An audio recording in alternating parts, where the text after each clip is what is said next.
जय हिंद मेरे दोस्तों। कैसे हैं आप सभी स्टूडेंट्स और कैसी चल रही है आप सभी की तैयारी। आई होप गाइज आप बहुत अच्छे होंगे और आपकी तैयारी बहुत अच्छे से चल रही होगी। तो जैसा कि आप सभी को पता है कि बज चुके हैं 7:30 और हम इस समय आरपीएफ कांस्टेबल और एसएससी जीडी को टारगेट करते हुए एक मैथ की बहुत ही शानदार क्लास लेके आते हैं, बिल्कुल आपके एग्जाम ओरिएंटेड दोस्तों, है ना। तो आज की क्लास का कंटेंट बहुत ही शानदार है। आज की क्लास से आप लोग ये एनालाइज करेंगे कि कौन सा क्वेश्चन आपके गलत हो रहा है। मैंने हर टॉपिक से क्वेश्चंस उठाए हैं ताकि आपका अच्छे से रिवीजन हो सके, आपको आपकी गलती का पता चल सके कि मेरा ये टॉपिक वीक है और मुझे इस पर कमांड बनानी है। सारे के सारे क्वेश्चंस दोस्तों टीसीएस को द्वारा ट्रेंडिंग क्वेश्चन से 2024 में पूछे गए। तो एक एक क्वेश्चन को ध्यान से देखना, अंत तक बने रहोगे, बहुत कुछ सीखने को मिलेगा आज के नए कंसेप्ट और ट्रिक के साथ। ठीक है, पहला क्वेश्चन आपकी स्क्रीन पर है, फिलहाल बताएंगे इसका आंसर। एक ऑप्शन और लिख लो ई यहाँ पर। ठीक है, फिलहाल इसका आंसर बताएंगे, आप इसको सॉल्व कर लो। एक ऑप्शन और लिख लो दोस्तों यहाँ पर ई -6। ठीक है, चलिए फिलहाल इसका आंसर सॉल्व करेंगे। ये ऑप्शन है, बताएंगे इसका आंसर। ये आपके सामने इक्वेशन दे रखी है, आप इसको सॉल्व करेंगे। दोस्तों अगर आपने आरपीएफ एसआई का पेपर देखा है तो सिंप्लीफिकेशन के क्वेश्चन बहुत पूछे हैं ना, तो ऐसे ही इसी प्रकार के ज्यादा पूछे। देखो सॉल्व करने का तरीका क्या, बोर्ड मास का रूल। सबसे पहले ये वैल्यू कितनी दिख रही है गुरुजी, ये वैल्यू 13 दिख रही है। ठीक है, अब यहाँ पर आपको 4 दिख रहा है, तो ये वैल्यू कितनी हो गई, ये वैल्यू हो गई 52, 52। ठीक है, 52 हो गई। अब उस 52 में से आप 17 घटाओगे, यहाँ से 17 घटाओगे, माइनस करोगे, तो यहाँ पर कितना आंसर आएगा, 35 आएगा। माइनस का 35 आएगा, कितना आएगा मेरे व्यू, माइनस का 35। और माइनस के 35 को आप माइनस के 43 से टकराओगे यहाँ पे, तो कितना बनेगी, ये वैल्यू 78 बनेगी। कितनी बनेगी, 78। ठीक है, अब 78 में से आप माइनस करोगे यहाँ पे, तो कितना वैल्यू बनेगा आपके पास, यहाँ पर घटा लो, 11 बनेगा। 11 बनेगा, कितना बनेगा, 11। ठीक है, वो भी माइनस का, क्योंकि दोस्तों अपन ने माइनस से घटाया। ठीक है, माइनस माइनस प्लस होता है। अब 66 में 11 का भाग दोगे तो -6 आएगा, option number E. I hope guys पहला क्वेश्चन आपने इजीली कर लिया होगा। ठीक है, आज थोड़ी गले में दिक्कत है दोस्तों, थोड़ी अभी भी है ना, तो एक बार आप मैनेज कर लीजिएगा। बट दोस्तों कंटेंट बहुत अच्छा है, आप ये ना सोचे स्टार्टिंग के क्वेश्चन बहुत इजी देते हैं दोस्तों, है ना। स्टार्टिंग में ही अगर मैं टफ क्वेश्चन रख दूंगा फिर तो आप क्लास को देखोगे नहीं, बिल्कुल छोड़ के चले जाओगे ना। तो मैंने एक दो क्वेश्चन स्टार्टिंग में मतलब बेसिक रखे, उसके बाद एडवांस मस्त क्वेश्चन हम स्टार्ट कर रहे हैं ना। एक बार इसका आंसर करेंगे दोस्तों। इन क्वेश्चंस को भी बहुत सारे स्टूडेंट गलत करते हैं, है ना, लेकिन आपको वो गलती नहीं दोहरानी है। ये कोई संख्या x 4 7 3 एंड 8, ये पूरी की पूरी संख्या 9 से विभाजित है, बट इसमें दिक्कत कर रहा है ये x दिक्कत कर रहा है। x ये कह रहा है कि यहाँ पर कोई ऐसी वैल्यू रखो कि मैं पूरा नंबर ये 9 से विभाजित हो जाए। तो 9 का नियम क्या है कि अंकों का योग 9 से विभाजित होना चाहिए। ठीक है, आपको देखो 7 और 3 10 होता है, 10 और 8 18, ये तो पूरी तरह से 9 से विभाजित है, ये तो नहीं होगा। अब 4 के अंदर आप कितना प्लस करें कि ये 9 से पूरी तरह से विभाजित हो जाए, तो 4 के अंदर मेरे वीरो 5 आपको इंक्लूड करना पड़ेगा, तो x का मान आ गया भाई 5। Option number B will be the right answer. साथियों सेशन अच्छा लगे तो सेशन को लाइक और शेयर जरूर करना अपने मित्रों के साथ। ठीक है, अब आए बहुत ही शानदार क्वेश्चंस, बताएंगे। रमेश ने 1275 में एक बैग खरीदा और उसे 15% के लाभ पर बेच दिया, लेकिन विक्रय मूल्य पर गणना की है। बैग का विक्रय मूल्य ज्ञात करिए, बैग का विक्रय मूल्य ज्ञात करिए। साथियों इस क्वेश्चन को अगर आपने ध्यान से नहीं पढ़ा, मैं गारंटी के साथ कह रहा हूं आप क्वेश्चन को गलत जरूर करोगे। क्वेश्चन ध्यान से पढ़ना है। ठीक है, एक ऐसी लाइन लिखी हुई इसमें वो आपको गलत कराएगी क्वेश्चन। ठीक है, तो आपको ध्यान से पढ़ना है और साथियों पूरी क्लास को अंत तक वॉच करना है। आप ये क्लास देखने के बाद इनसे रिलेटेड क्वेश्चंस प्रैक्टिस कर लेना। एक सिंगल सा भी क्वेश्चन गलत हो जाए ना तो कमेंट में लिख देना कि सर जी क्वेश्चन हमसे नहीं बने। ठीक है, बिल्कुल आपके एग्जाम ओरिएंटेड सभी क्वेश्चंस हैं। इसके बाद हम 8 बजे दोस्तों जीके जेएस की लाइव क्लास जो देखेंगे चलेगी अपनी, है ना, उसमें भी आपको जुड़ना है सभी वीरों को। देखो रमेश ने कोई बैग खरीदा, यहां पर उसका सीपी पता चल गया हमें।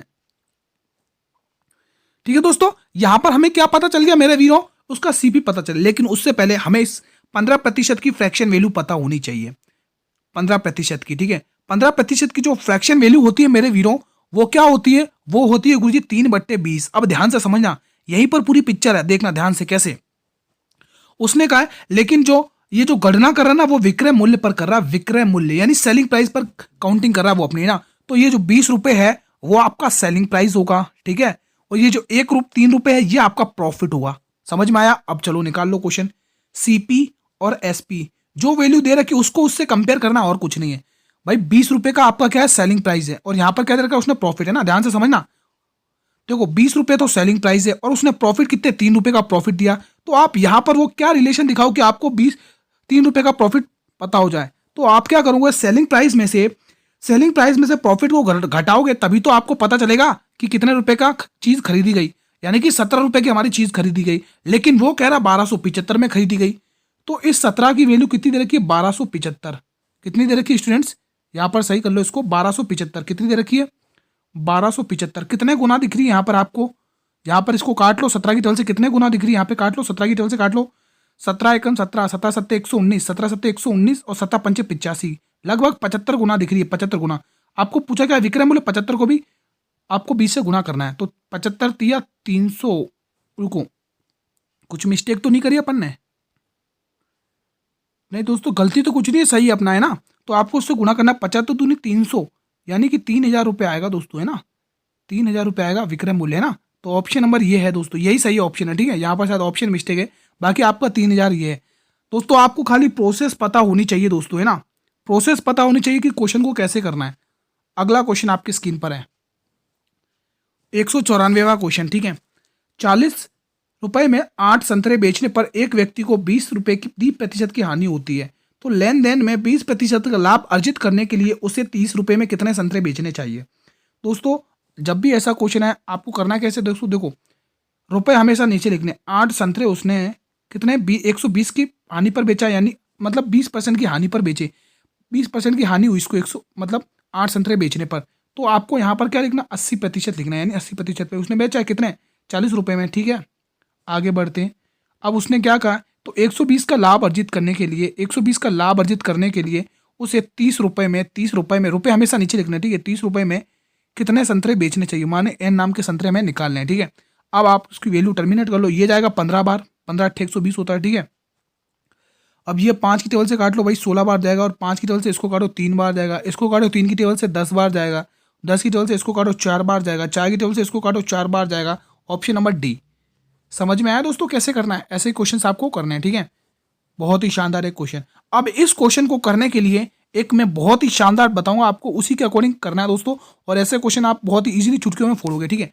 मान लो यहाँ पर मैंने यहाँ पर कोई भी मैंने लिखा पी, ठीक है। मान लो यहाँ पर एग्जाम्पल के तौर पर पी लिखा मैंने, ठीक है। मैंने यहाँ पर लिखा क्यू और मैंने लिखा यहाँ पे आर, समझना। सपोज करो पी क्यू आर, ठीक है, पी क्यू आर। सपोज करो कि मैंने यहाँ पर पी का अनुपात दे रखा है, यहाँ पे अनुपात दे दिया, ठीक है। ध्यान से समझना कैसे करना है इस क्वेश्चन को, तभी मजा आएगा। आप समझ जाओगे तब उस क्वेश्चन की धज्जा उड़ा दोगे ना। देखो मैंने यहाँ दिया 3:4, ठीक है, और यहाँ फाइनल रेशियो दिया है 5:3। अब मुझे ये वैल्यू निकालनी, तो मैं क्या करूंगा? इन दोनों को मल्टीप्लाई करूंगा। किन दोनों को? इन दोनों को। कितना आएगा? 5 चौके 20 मैंने लिख दिया। अब मैं क्या करूंगा? इन दोनों का मल्टीप्लाई करूंगा, 3 तिया 9। तो हमारा अनुपात कितना आया? 20 और 9 का। समझ में आया मेरे वीरों? चलिए, अगर समझ में आया इस क्वेश्चन की धज्जियां उड़ा दो। चलो, उसने क्या कहा है क्वेश्चन नंबर 195 में? दो वस्तुएं ए और बी के मूल्य का अनुपात दे रखा है और उनके व्यय का यानी खर्चे का अनुपात दे रखा है। तो उनकी क्रमशः उपभोग यानी सेविंग मतलब कंजप्शन उन्होंने कितना किया है ना, क्वेश्चन ये पूछ रहा है। तो प्राइस दे रखी है दोस्तों, प्राइस दे रखी है, ठीक है। आपको प्राइस दे रखी है और यहाँ पर उसने कंजम्पशन दिया है और यहाँ पर उसने एक्सपेंडिचर कहा है ना। चलिए, ये वैल्यू आपको निकालनी है। कैसे करना है ध्यान से देखना आप लोग, ठीक है। क्वेश्चन बहुत ही शानदार है, क्वेश्चन बहुत ही शानदार है, ठीक है। यहाँ ए और यहाँ है भाई बी, ठीक है। अब उसने क्या दिया है आपको? उसके प्राइस का अनुपात दिया 5:3, 5:3, ठीक है। और उसने खर्चे का अनुपात कितना दिया? खर्चे का अनुपात दिया 10:9, ठीक है। अब आपको ये वैल्यू निकालनी कि उसने उपभोग यानी कंजम्पशन कितना किया, ये वैल्यू निकालनी सीखा। तो मैंने क्या सीखा है? इसको इससे गुणा करो, कितना आएगा? 30 आएगा, ठीक है, 30 आ गया। इसको इससे गुणा करो, कितना आएगा? 45 आएगा। इनका अनुपात ही तो पूछ रहा है, तो निकाल लो अनुपात भाई। अनुपात निकालने में क्या दे रहा है? 15 दूनी 30 और 15 तिया 45, 2:3। बताइए कैसा लगा क्वेश्चन? बहुत ही शानदार था भाई, मजा आ गया इस क्वेश्चन को करने में। ऐसा ही क्वेश्चन एक और सामने आएगा आपको, वो भी आपको करना है दोस्तों। जब भी आपको ऐसी सीरीज को का औसत निकालना हो ना, जब भी आपको ऐसी सीरीज का औसत निकालना हो तो हमेशा ध्यान रखना, ये फॉर्मूला ध्यान रखना, n+1। इनमें फॉर्मूला ही ध्यान रखेंगे दोस्तों, आपको ये तो याद करना पड़ेगा, इसका कोई तोड़ नहीं है। 1/6 ये कर लेना, मजा आ जाएगा भाई, ठीक है। तो n क्या हमारा 10 है, 10 और 1 कितना हो गया? 11 गुणा। अब देखो 10 को अगर आप यहाँ रखोगे, 10 को यहाँ रखोगे, 10 दूनी 20, 20 और 1 21, 21/6, बस इतना कर लो, आंसर आ जाएगा। अब पॉइंट में एक ही आंसर दिख रहा है क्योंकि पॉइंट में ही आंसर आएगा, है ना। तो पॉइंट में ऑप्शन नंबर ए को आप फटाफट से टिक कर सकते हैं, क्योंकि दोस्तों 3 दूनी 6 और 3 7 21 और 11 7 77/7। तो 77/60 क्या होता है? 38.5 होता है ना। 77/2 का मतलब क्या होता है? 38.5। तो आप ऐसे कर सकते हैं दोस्तों, ठीक है। मान लो अगर सीरीज ऐसे आ गई, 1 की घात 3 प्लस 2 की घात 3 प्लस 3 की घात 3, तब आप क्या करेंगे? तब क्या करेंगे आप, तब क्या करेंगे, तब क्या करेंगे, तब ये करेंगे गुरुजी, हमें फॉर्मूला पता है कैसे, n+1 अपॉन 4 और घात कितनी आएगी, घात 2 आएगी। ये फॉर्मूला अपनाना है, ठीक है। ध्यान रखना, दोनों ही मैंने बता दिए हैं। अब इनसे रिलेटेड आप ये कॉपी में जरूर नोट किया करें दोस्तों। ये क्वेश्चन वो है जो आपको गलत करेंगे, आप इनको इग्नोर कर दोगे, जब एग्जाम टाइम आएगा तब आप डिजिट इधर का उधर कर दोगे और पूरा क्वेश्चन गलत होगा, है ना। तो आप इन चीजों को नोटिस किया करें, ठीक है। 6 संख्याओं का औसत 4 है, उनमें से 2 का औसत 3.5 है, जबकि अन्य 2 का औसत 3.75 है, तो शेष 2 संख्याओं का औसत क्या। अति महत्वपूर्ण प्रश्न है दोस्तों। सभी क्वेश्चन टीसीएस के द्वारा ट्रेंडिंग क्वेश्चन से एग्जाम में पूछे गए हैं, ठीक है। तो मैंने कहा ना, अगर आप लोग ये क्लास एंड तक देखते हैं, सही कह रहा हूं, आप लोग बहुत नए कंसेप्ट और बहुत ही शानदार ट्रिक्स के माध्यम से क्वेश्चन सीख कर जाओगे, ये मेरी गारंटी है। बस शर्त ये है कि अंत तक बने रहेंगे दोस्तों, अंत तक लड़ना आप लोगों को, ठीक है।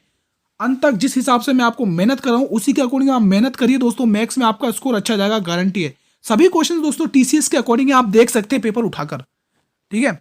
चलिए, अब एक तरफ तो आपको डाटा लिखना है और एक तरफ तो आपको एवरेज लिखना है, ठीक है। एवरेज और डाटा लिखना है, ठीक है। उसने डाटा कितना दिया और एवरेज कितना दिया वो देखना है, ठीक है। उसने कहा है कि उनमें से दो संख्याओं का एवरेज दिया है 3.5। उसने क्या कहा है कि जो 2 संख्याओं का एवरेज है वो कितना है 3.5 औसत है, ठीक है। आगे वो क्या कह रहा है, आगे वो ये कह रहा है कि उसने आगे और दिया है कि 2 अन्य संख्याओं का औसत 3.75 है। 2 अन्य संख्याओं का औसत उसने किसने दिया 3.75, ठीक है। अब आपको इस आगे बोल रहा है कि शेष 2 अन्य संख्याओं का औसत निकालिए, मतलब कि आपको इस 2a की वैल्यू निकालनी है। और पूरा औसत उसने कितना दिया है, पूरा औसत उसने 4 दिया है। कितना, 4। बहुत ही शानदार करेंगे। देखो ये 4 से कितना कम है, ये 0.5 कम है। कितना कम है, पॉइंट। उससे पहले दोस्तों आप 2 की टेबल से काटो, 2 एकम 2, 2 एकम 2 और 2 एकम 2, ठीक है। ये कितना कम है 0.5, और 0.5 को आप 1 से गुणा करोगे तो भी आपका आंसर 0.05 ही आएगा ना, 0.50, ठीक है। ये आप ध्यान रखना। अब ये 4 से कितना कम है, ये 4 से कितना कम है 0.25, कितना कम है 0.25 कम है। कितना कम है 0.25, और ये कितना था 0.7205, ठीक है। अब आपको ये वैल्यू निकालनी है। अब देखो कैसे करना, ध्यान से समझना। देखो मैंने यहाँ पे क्या किया, 0.25 कम था ना, तो मैंने इसको 1 से मल्टीप्लाई किया तो भी वही आएगा। अब ये माइनस और माइनस क्या होता है, प्लस होता है, तो ये टोटल कितना बनेगा, माइनस का 0.75 बनेगा। क्या बनेगा 0.75, माइनस का क्या बनेगा स्टूडेंट 0.75 बनेगा, माइनस का 0.75। अब ये माइनस का है तो इधर आगे क्या हो जाएगा, प्लस का हो जाएगा, प्लस का 0.75 आएगा, प्लस का 0.75 आएगा। अब देखो यहाँ पर कितना लेके आएगा 0.75, इसको 1 ये कटेगा तो सब में बटेगा, ठीक है। अब 0.75 आ गया। अब पहले कितना था भाई, 4 था, पहले औसत कितना था 4 औसत था, और यहाँ पे 4.75 और लेके आना, तो टोटल आंसर कितना आएगा 4.75। क्या आंसर आएगा 4.7075 है ना, 4.75। समझ में आया, बहुत ही शानदार है। एक बार समझ लोगे ना फिर आप क्वेश्चन को इजीली क्रैक कर जाओगे दोस्तों। जब बड़े बड़े नंबर आएंगे ना वहां ये मेथड बहुत हेल्पफुल रहेगा, ठीक है। चलिए अगला क्वेश्चन। इस टाइप का क्वेश्चन दोस्तों आरपीएफ एसआई का फेवरेट क्वेश्चन है। आप नंबर सिस्टम का टॉपिक उठाइए और आरपीएफ एसआई का पेपर देखिए। हर शिफ्ट में डाटा बदल बदल कर इसी टाइप से क्वेश्चन पूछे गए हैं दोस्तों, है ना। तो ध्यान रखना, इस टाइप के क्वेश्चन आप लोग कवर कर लेना। एग्जाम से पहले एक सिंगल सा क्वेश्चन भी आपके गलत नहीं होगा। इसीलिए मैं आपको डेली इस टाइप के क्वेश्चंस की प्रैक्टिस करा रहा हूँ, कैसे करने हैं, ठीक है। जो मेरे भाई बहन डेली क्लास देखते हैं उन्हें पता है कैसे करना है। तो जब भी ऐसे क्वेश्चंस आते हैं हमें पता है कि मैं पूरा का पूरा ऐसा का ऐसा ये नंबर छाप दूंगा, कुछ नहीं करूंगा, मैं पूरा का पूरा ऐसा का ऐसा ये नंबर छाप दूंगा। मैंने छाप दिया, कोई दिक्कत नहीं। अब मैं जो कह रहा हूँ वो ध्यान से सुनना है। बार कितनी संख्याओं पर है, बार इन 2 संख्याओं पर, कितनी, इन 2 संख्याओं पर, यहाँ पर इन 2 संख्या पर। जितनी संख्याओं के ऊपर बार है वो ऐसा कैसे लिखो, 2 3 4 ऐसा कैसे लिखो। कितनी संख्या ऊपर बार है 2, और कितनी पे नहीं है 1 पर, वो कौन सी संख्या है वो 2। 2 पर बार नहीं है तो 2 माइनस करना है, ठीक है। मतलब बार कितने पे है, 2 संख्या ऊपर तो 2 9 लिखने, कितने 2 9 लिखने। कितनी संख्या ऊपर बार नहीं है 1 पर तो 1 0 लिखना है, ठीक है। प्लस यहाँ पर तो पूरे के पूरे 29 और 2 9 आ जाएंगे क्योंकि दोनों संख्या ऊपर बार है। अब आप क्या करेंगे, एलसीएम ले लेंगे, एलसीएम 9 9 0 होगा, ठीक है। ये 234 में से आप 232 आएगा, कितना आएगा 232, और 910 एकम 990 एकम 990 तो 232, ठीक है। 232 प्लस, अब यहाँ पर कर लो 99 था है 990 तो 290। अब इन वैल्यू को प्लस कर लो, कितना आ रहा है, इनको प्लस करके लिखो। यहाँ पर देखो 290 और 232 को प्लस करो, कितना आ रहा है 232 को प्लस करो, 2 9 3 12 का 2 2 2 4 और 522 आ रहा है, 522 आ रहा है, और नीचे क्या लिखा हुआ 990। अब इसको 9 के पाड़े से काट लो, इजीली है ना, 9 के पाड़े से काट लो। 9 पंचे 45, कितना हो रहा है, 9 पंचे 45 होगा, 9 पंचे 45, 7 बचेगा, 9 अट्ठे 58 और 9 एकम 9, 9 एकम 9, 58 बट्टे, यहाँ पर लिख रहा हूँ 58 बट्टे 110। अब इसको 2 की पार्टी से काटोगे 29, 29 एक ही ऑप्शन में दिख रहा है मुझे, तो 2 की टेबल से काट लो, 29 बट्टे 55, 29 बट्टे 55। बहुत ही शानदार क्वेश्चन था, है ना। इस टाइप के क्वेश्चंस आपको देखने को मिलेंगे आपके एग्जाम में, गारंटी के साथ कह रहा हूँ। हल्के में मत लेना भाई, आप विश्वास तो करो दोस्तों, टीसीएस के अकॉर्डिंग ये सारे क्वेश्चन हैं भाई। आप टीसीएस का पेपर देख सकते हैं, आरपीएफ एसआई का, उसमें ये क्वेश्चन पूछे गए हैं इस टाइप के, बहुत पूछे।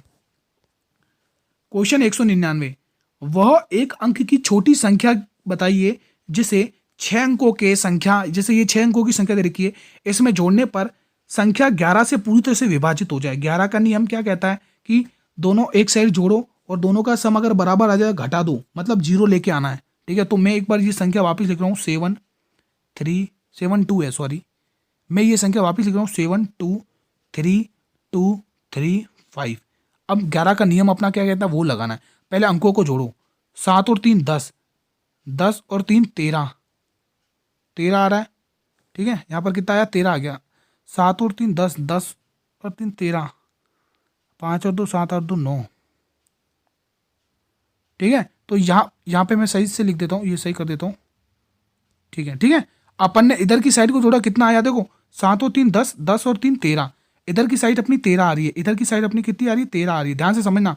अब इधर की साइड देखो, 2 और 2 4, 4 और 5 9, इधर की साइड आ रही 9, तो अपन को तो 0 बनाना है। तो मैं अब गड़बड़ कौन कर रहा है, गड़बड़ ये 9 कर रहा है, तो मैं 9 में कितना प्लस करूँ कि 13 हो जाए, और 13 में से 13 घटाऊंगा 0 बन जाएगा, तो वो पूरी संख्या 11 से विभाजित हो जाएगी।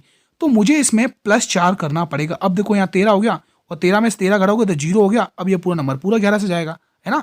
तो अपन को कितना जोड़ना है, 4 जोड़ना है, तो ऑप्शन नंबर डी। अगला क्वेश्चन, क्वेश्चन 200, अल्टीमेट क्वेश्चन है। अभी मैंने जैसा कराया था ना, वो एक मेथड सिखाया था, उसी की तरह इस क्वेश्चन को करना है। एक व्यवसाय में ए और बी के द्वारा किए गए निवेश का अनुपात दे रखा है ना, कैपिटल का अनुपात दे रखा है, निवेश किया उन्होंने। वर्ष के अंत में उनके लाभों का अनुपात, दोस्तों ये लाभ है, प्रॉफिट है, यहाँ पर क्या है, लाभ, प्रॉफिट है, लाभ। उनके लाभों का अनुपात 2 और 5 है। यदि ए ने 3 महीने के लिए निवेश की थी राशि, तो बी द्वारा निवेश की गई राशि की अवधि यानी समय ज्ञात करना है, बताएंगे सभी वीर। तो यहाँ पर तो भाई कैपिटल आ जाएगी उसकी, प्रॉफिट कैपिटल आ जाएगा, यहाँ पे कैपिटल आएगा, है ना। यहाँ पर समय आता है और यहाँ पर क्या आता है, प्रॉफिट आता है, ठीक है। चलिए यहाँ पर भाई ए है और यहाँ पर बी है। अब इसको हमने जैसे बताया था ना, वैसे ही इस क्वेश्चन को सॉल्व करना है, ठीक है। कैसे करना है, उनकी निवेश का अनुपात 14:15। यहाँ तक किसी को दिक्कत हो तो कोई बोलो, कोई दिक्कत नहीं। अब आगे बढ़ते हैं। उसने उनके लाभों का अनुपात दिया 2:5। अब आपको फाइनल वैल्यू दे रखी है और मिड की वैल्यू पूछी है, तो कैसे निकालेंगे, इस टाइप का क्वेश्चन मैं करा चुका हूँ अभी आपको। तो मैंने बताया था इसको इससे गुणा कर लो, कितना आ गया, 30 आ गया। इसके उससे गुणा कर लो, कितना आ गया, 14 पंचे 70 आ गया, ठीक है। अब देखो कैसे करना है, 0 से 0 गया। अब दोस्तों अपना समय कितना रहा, 3, लेकिन वो क्या कह रहा है भाई, हमारा भी 3 माह रहा, तो 3 की वैल्यू 3 माह कितने गुना हो रही है, गुना 1 गुना हो रही है। तो इस 7 को भी 1 गुना कर लो, तो आंसर कितना आएगा, 7। तो हमें क्या पूछा, बी द्वारा निवेश की गई राशि की अवधि, ये 7 है, ऑप्शन नंबर ई। बताइए कैसा लगा क्वेश्चन। अगर मेरे वीरों कंसेप्ट समझ में आ रहे हैं तो सेशन को लाइक कर लो भाई, आप ही की क्लास है, ठीक है। डेली आप इस सेशन को अटेंड किया करें, ठीक है। सेशन अगर समझ में आ रहा है, क्लास आपको पसंद आ रही है, कंसेप्ट समझ में आ रहे हैं, तो सेशन को लाइक और शेयर जरूर किया करो दोस्तों, है ना। आप लोग फेसबुक, व्हाट्सअप, टेलीग्राम, इंस्टाग्राम, जिस भी प्लेटफॉर्म तक आपकी रीच है, क्लास को जरूर उन मेरे सभी भाई बहनों तक पहुंचाइए, जो भी मेरे भाई बहन एसएससी जीडी या रेलवे कांस्टेबल या रेलवे के किसी भी एग्जाम की तैयारी कर रहे हो, या टीसीएस जो भी एग्जाम कंडक्ट करवाता है उसकी तैयारी कर रहे हो, तो उनके लिए कंटेंट बहुत ही बेस्ट है। अब इस क्वेश्चन की कैलकुलेशन देखकर आपको जानना नहीं है, बहुत ही इंपॉर्टेंट क्वेश्चन है। एक दुकानदार एक पंखे का मूल्य उसके क्रय मूल्य से 22% अधिक अंकित करता है और उसके अंकित मूल्य पर 15% की छूट देता है। यदि वो पंखे को 5185 में बेचता है तो क्रय मूल्य कितना है। बहुत ही अल्टीमेट क्वेश्चन है। सबसे पहले इन 22% की फ्रैक्शन वैल्यू आपको ध्यान में रखनी पड़ेगी, 11/50 होती है। कितनी होती है, 11/50 होती है। समझना, मजा आएगा क्वेश्चन को, ठीक है। क्वेश्चन को समझना आप लोग। और 15% की मैं बार बार बताता हूँ, 3/20 होगी। अब तो रट लिया करो दोस्तों, मैं बार बार डेली आपको 15% से रिलेटेड फ्रैक्शन वैल्यू का कोई ना कोई क्वेश्चन दिखाते हूँ आपके सामने। रट लो, एग्जाम के लिए इंपॉर्टेंट है, ठीक है। अब समझना, ठीक है। एमआरपी यानी अंकित मूल्य और सेलिंग प्राइस, ठीक है। अब देखो ध्यान से समझना, उसने क्या किया, 22% अधिक अंकित कर रहा है। मतलब 50 रुपए की चीज थी, 50 रुपए की चीज थी, 50 में 11 प्लस करके बेच रहा है। 50, 60 और 61 रुपए में बेच रहा है। ठीक है, अब 20 रुपए की चीज थी, उस पर 3 रुपए की छूट दे रहा है। 20 रुपए की चीज थी, उस पर 3 रुपए की छूट देना है, यानी 17 पर बेच रहा है। तो यहाँ पर वैल्यू मल्टीप्लाई कर लो, कितना रहा, 17 की 7, कैरी 1, 17 छंग 102 और 103, 103 आ रहा है ना, यही आ रहा है ना 103 मल्टीप्लाई करने पर। देख लो एक बार और, 17 की 7 कैरी 1, 17 पंचे 85, 17 छंग 102 और 103, ठीक है यही आ रहा है। इनको मल्टीप्लाई करो, कितना आ रहा है, 5 दूनी 10, ये आ रही है 1000 वैल्यू। ठीक है, अब आपको उसने क्वेश्चन क्या दिया, हमारा जो सेलिंग प्राइस है वो कितना आ रहा है, 1037 आ रहा है, लेकिन वो कह रहा है भाई 5185 आ रहा है। तो इसकी वैल्यू कितनी दे रखी क्वेश्चन ने, 5185 रुपीज़। कितने गुना दिख रहा है आप देख लो, 5000 पंचे 5000, 7 पंचे 35, 5 बच रहा है, और 100 पंचे 500, 3 छंग 18। ठीक है, ये 5 गुना दिख रहा है मेरे वीरो, 5 गुना। कितना, 5 गुना। हमें पूछा किसने, उसने पूछा तो मूल क्रय मूल्य, यानी ये आपका मूल क्रय मूल्य है, मूल क्रय मूल्य ना, तो आपको इसका भी 5 गुना करना है। साफ साफ दिख रहा है 1000, 5000 गुना। ठीक है, option number B ultimate question था मेरे वीरो, अल्टीमेट। मजा आया, कैसे किया पता चला। अगर आप दोस्तों सेलिंग प्राइस, एमआरपी और कॉस्ट प्राइस लिख के करते तो वहां पर आपको पॉइंट में फंसते हैं ना, तो मैंने इस तरीके से बेस्ट समझा कि इस तरीके से आपके लिए इजी पड़ेगा। ठीक है, अगर आप वहां पे करते दोस्तों पॉइंट में फंस जाते, वहां पर कैलकुलेशन भी लेंदी होती और समय भी बहुत वेस्ट होता। ठीक है, इस प्रश्न का आंसर बताएंगे, बहुत ही शानदार। एक 15 और 11 अनुपात वाली दो संख्याओं का मैसे दे रखा है 13 और उनका लैसे ज्ञात करना है। आप सभी को पता है, हम सभी को पता है गुरुजी, एक ही चीज पता है कि जो एलसीएम होता है, एलसीएम जिसको आप लोग लघुत्तम समापवर्तक कहते हैं, एलसीएम होता है वो क्या होता है, एचसीएफ, यानी कि मैसे गुणा दोनों संख्याओं का गुणनफल, दोनों संख्या का गुणनफल, यही तो होता है एलसीएम। ठीक है, अब जैसा उसने कहा वैसा कर लो। उसने क्या कहा है, आपको एचसीएफ दे रखा है 13, भाई 13 लिख लो। उसने उनकी संख्याओं का अनुपात दे रखा है 15 गुणा 11, बस। अब आप इनको मल्टीप्लाई कर लो, आंसर निकाल लो। क्या आंसर आ रहा है, कर लो। इकाई अंक पे खेल सकते हैं क्या, इकाई अंक तो तीनों का 5 बता रहा है, 13 पंचे 65 की 5, 5 अगर 5, पूरा ही सॉल्व करना पड़ेगा आपको। ठीक है, पूरा ही सॉल्व करना पड़ेगा दोस्तों। ठीक है, इसको एक बार इनको मल्टीप्लाई करो, कितना आएगा, 15 एकन 11 पंचे 55 की 5 कैरी 1, पैरी 5, 11 एकन 11 और 5 16, ये तो 165 है। अब आपको 13 से गुणा करना है। ठीक है, गुणा कर लो, कितना आ रहा है, गुणा करके देख लो। 13 पंचे 65 की 5 कैरी 6, 13 छंग 78, 78 और 6 84, 84 की 4, लास्ट में 45 आ रहा है, ऑप्शन नंबर डी।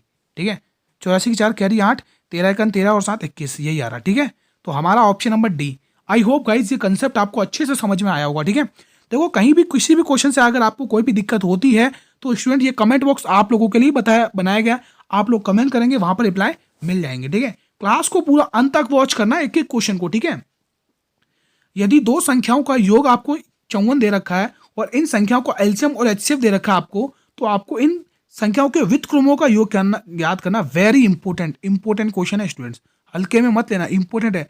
अच्छे स्टूडेंट इस क्वेश्चन को गलत करके आते हैं।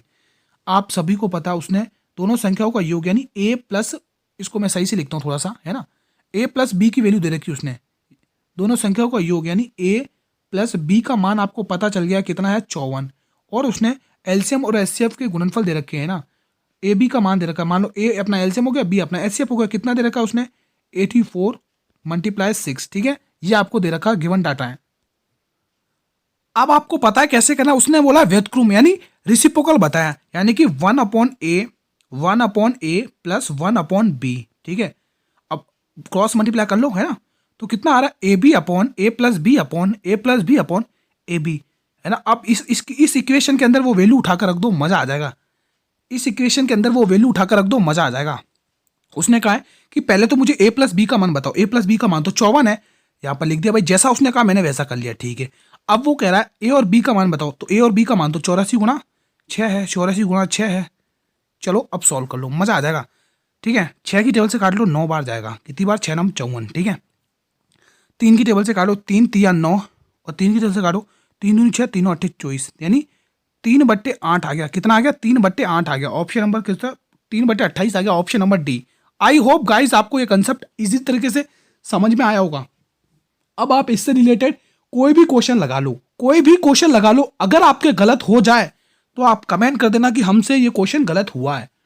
जहां कंसेप्ट समझ में आए तुरंत पूछो, एक बार नहीं 10 बार पूछो, है ना, टीचर का काम ये बताने का, है ना। चलिए क्वेश्चन आपके स्क्रीन पर है, पी क्यू आर किसी काम को क्रमशः 10, 20 और 55 दिनों में पूरा कर सकते हैं। यदि पी को क्रमशः एक एक दिन करके पी और क्यू और आर की मदद मिलती है तो इस काम को कितने दिन में पूरा किया जा सकता? वेरी इंपॉर्टेंट कंसेप्ट वाला क्वेश्चन बताएंगे। पहले क्षमताएं निकाल लो अपना। पहला धर्म क्या है अपना कि क्षमताएं निकालेंगे पूरी, हम इनकी क्षमताएं निकालेंगे। पी किसी काम को 11 दिन में, क्यू किसी काम को 20 दिन में और आर किसी काम को 55 दिन में। तो टोटल वर्क हमें वही एज्यूम करना जो इनका एलसीएम हो, है ना। तो ये किसी काम को 11 दूनी 22 20 दिन में करेगा और ये किसी काम को कितने दिन में 11 दिन में करेगा और ये किसी काम को 4 दिन में करेगा। ठीक है, अब समझना क्वेश्चन की लैंग्वेज को। क्वेश्चन ये कह रहा है कि पहले दिन जो काम करेगा पी के साथ वो कौन बंदा काम करेगा? क्यू काम करेगा। तो पी प्लस क्यू लिखोगे आप यहाँ पर, पी प्लस क्यू। इनकी क्षमताएं कितनी वो देखो। अगर पी और क्यू की क्षमताएं देखें दोस्तों, पी और क्यू की क्षमताएं देखें, पी और क्यू की, देखो पी की क्षमता कितनी है 20 है और क्यू की क्षमता है 11। तो 20 और 11 कितना हुआ? 20, 30, 31। टोटल इनकी क्षमताएं दोनों की मिलाकर 31 क्षमताएं। अगर अब हमने पी ने क्यू के साथ काम कर लिया, अब क्यू के पी के साथ कौन काम करेगा? आर काम करेगा। ये 2 दिन का काम निकल रहा है। ठीक है, तो अब पी के साथ इन दोनों की क्षमता देख लो। देखो पी की क्षमता यहाँ 20 और इसकी क्षमता यहाँ पे 4 है, 24 हो गया। तो ये इनकी क्षमता 24 हो गई। टोटल क्षमता इनकी कितनी हो गई? 4 और 1 5 और 3 और 2 5। टोटल क्षमता 55 हो गई। ये इनके 2 दिन का काम है। कितने दिन का? 2 दिन का। 2 दिन का काम है कितना? 55। तो उसने कहा है कि काम को कितने दिन में पूरा होगा? काम तो 220 है, 55 को ऐसा मल्टीप्लाई करना है कि 220 तक पहुंच जाए। तो 55 को ऐसा कौन सा मल्टीप्लाई 220 तक पहुंचेगा? 4 बार करेंगे। कितना बार? 4 बार। 55 को 4 से गुणा करेंगे, देखो कितना आ गया यहाँ पर? 220 काम हो गया। 220 काम हो गया। यहाँ पर जब 4 से गुणा किया है तो यहाँ पर भी 4 से गुणा करो, तो वो काम 8 दिन में समाप्त होगा। आई होप गाइस ये कंसेप्ट इजीली समझ में आया होगा आपको। ऑप्शन नंबर ए बहुत ही अल्टीमेट कंसेप्ट था। ठीक है, क्वेश्चन नंबर 205। ए और बी की वर्तमान आयु का अनुपात ये है। ए की वर्तमान आयु 33 वर्ष है, तो बी तो 5 वर्ष के बाद बी की आयु कितनी होगी? क्वेश्चन ध्यान से पढ़ना। अगर क्वेश्चन ध्यान से नहीं किया आपने तो गलत वही होगा। ए और बी की वर्तमान आयु यानी 2025 में कितनी दे रखी है? 3:5। ठीक है, अब उसने कहा है कि ए की जो वर्तमान आयु कितनी है? 3 है, लेकिन वो कह रहा है 33 है। तो कितने गुना हो रही? पहले आप ये गुना निकालिए। कितने गुना? 11 गुना। तो आपको इसको भी 11 गुना करना पड़ेगा। 11 गुना करोगे तो आप लोग इनका गुना करोगे कितना आएगा? 55। 11 5 55। लेकिन 55 आंसर टिक करोगे ना, बी ऑप्शन गलत होगा। उसने क्या कहा? उसने कहा है कि 5 वर्ष बाद बताइए, यानी कि बाद यानी हमें जोड़ना है। अगर वो बोलता 5 वर्ष पहले तो ऑप्शन ए टिक करते, लेकिन वो कह रहा 5 वर्ष बाद, तो आप लोग ऑप्शन नंबर सी टिक करोगे। 5 वर्ष बाद यानी प्लस करेंगे, 60 वर्ष आएगी। बहुत सारे स्टूडेंट जल्दी जल्दी चक्कर में 55 टिक करके आगे निकल लिए होंगे कि हम तो पूरा सही करके आए, फिर जब आंसर की आई अरे यार गुरुजी क्वेश्चंस गलत हुए। भाई ऐसे ही होता है जब आप क्वेश्चन ध्यान से नहीं पढ़ते हो। समझ में आया दोस्तों? चलिए दोस्तों, क्लास को आज यही वाइंड अप करेंगे। ये क्लास कैसी लगी आप लोग कमेंट करके बताएंगे। ये क्लास कैसी लगी आप लोग कमेंट बॉक्स के माध्यम से बताएंगे। कैसा रहा आज का आपका रिवीजन, कैसे रहे आज के कंसेप्ट और ट्रिक, क्या आपको नया सीखने के लिए वो सब आप शेयर करेंगे दोस्तों। ठीक है साथियों, अगर मेरे वीडियो क्लास आपको पसंद आई हो तो एक बार मेरे सभी भाई बहन मिलकर बिना लाइक किए कोई नहीं जाएगा भाई। बहुत ही शानदार, बहुत ही मेहनत लगती है कंटेंट बनाने में आप लोगों के लिए। ठीक है, क्योंकि दोस्तों आपके जो जीके जीएस की क्लास भी है उसका भी शानदार कंटेंट बनाना पड़ता है ना। आपकी मैथ की क्लास भी, इसके लिए भी शानदार कंटेंट बनाना है, तो मेहनत तो लगती है साथियों, है ना। तो आप लोग लाइक और शेयर कर दिया करें दोस्तों, है ना। और मेरे वीडियो अगर आप लोग चैनल पर पहली बार विजिट कर रहे हैं या मेरे क्लास को पहली बार वॉच कर रहे हैं तो एक बार चैनल को सब्सक्राइब कर लेना, ताकि बेल नोटिफिकेशन आपको ऑन कर लेना, ताकि जैसे आप बेल नोटिफिकेशन ऑन करोगे तो जैसे मैं यूट्यूब पर क्लास लेके आऊंगा तो यूट्यूब सबसे पहले नोटिफिकेशन आपको ही प्रीफेयर करेगा दोस्तों, है ना। और हाँ दोस्तों, अगर आप लोग इस क्लास की पीडीएफ चाहते हैं साथियों, फ्री पीडीएफ मिलेगी, कोई चार्ज नहीं। आप लोग रिवीजन करिए अच्छे से, है ना। रिवीजन आपकी पढ़ाई के लिए कोई चार्ज नहीं, आप रिवीजन करिए। टेलीग्राम ग्रुप पर पीडीएफ मिल जाएगी। अब ये टेलीग्राम ग्रुप कहाँ मिलेगा ये भी दुविधा है। तो साथियों ये टेलीग्राम ग्रुप आपको मेरे वीडियो के डिस्क्रिप्शन बॉक्स में मिलेगा।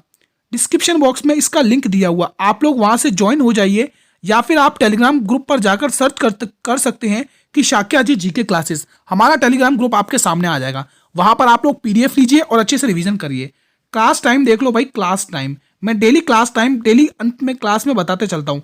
क्लास टाइम दोस्तों मैथ का जो हमारा टाइम रहता है मैथ क्लास का, वो मैं बता देता हूँ। 7:30 बजे अपने निर्धारित समय पर क्लास आ जाती है आपके रिवीजन के लिए। 7:30 PM डेली का नियम है ये, ठीक है। और जीके जीएस की लाइव क्लास आती है हमारी, जीके जीएस की वो आती है मेरे वीडियो 8 बजे। 8 बजे डेली जीके जीएस अपने निर्धारित समय पर अपलोड हो, मतलब लाइव क्लास चलती है। लाइव में लिख देता हूँ लाइव आप लोग मुझे डेली लाइव क्लास ज्वाइन करेंगे, वादा करेंगे, और एग्जाम तक जुड़े रहेंगे, ये भी वादा करेंगे। सही कह रहा हूँ दोस्तों, मजा आ जाएगा। एग्जाम में बहुत सारे क्वेश्चन फंसेंगे। कल साथियों हम इसी टाइम पर एक और नई क्लास के साथ मिलेंगे, आपके रिवीजन के साथ में। दोस्तों आप लोग तैयारी को बरकरार रखेंगे दोस्तों, इसी तरह से तैयारी करते रहेंगे। तब तक के लिए मेरे वीरों, जय हिंद, जय भारत, वंदे मातरम। धन्यवाद दोस्तों।